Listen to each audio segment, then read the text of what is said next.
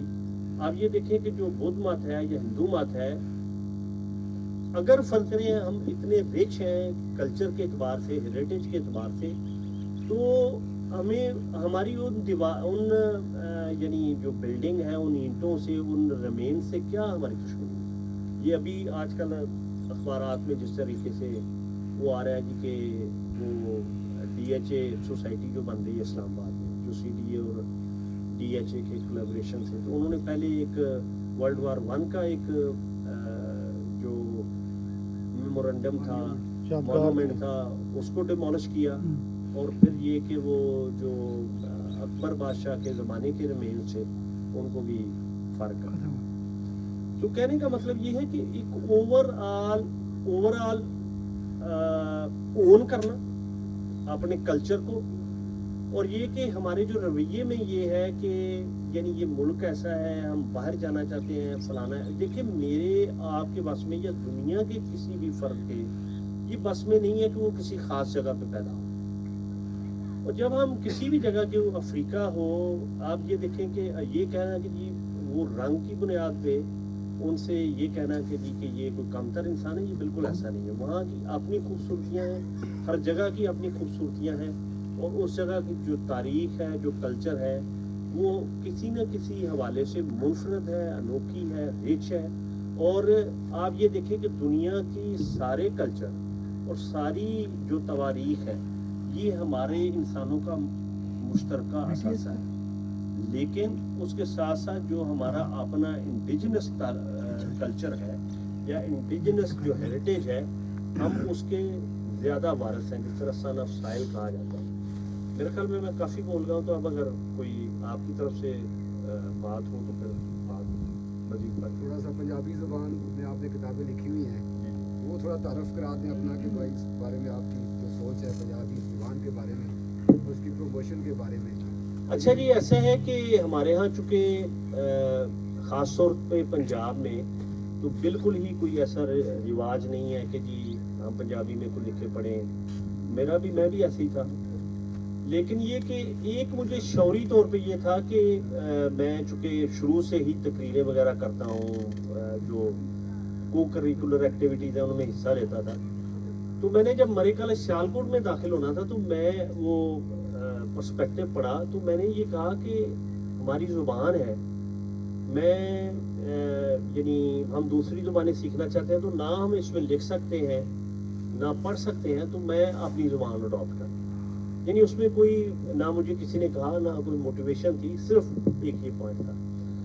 اور دوسرا یہ کہ میں اردو شروع سے اچھی بول سکتا تھا, یعنی میرا گمان تھا, مجھے نہیں پتا کہ میں اب بھی اچھا بول سکتا ہوں کہ نہیں. تو وہ یہ تھا کہ میں سوچتا یہ تھا کہ یا آپ پیور اردو بولیں یا پنجابی میں بات کریں, آپ کو یعنی یہ مکس کر لیں, کیا مسئلہ ہے. یعنی وہ ایک کمپلیکس شاید میری شخصیت میں تھا ہی نہیں. تو میں نے وہاں پنجابی رکھ لی, اور وہاں ایک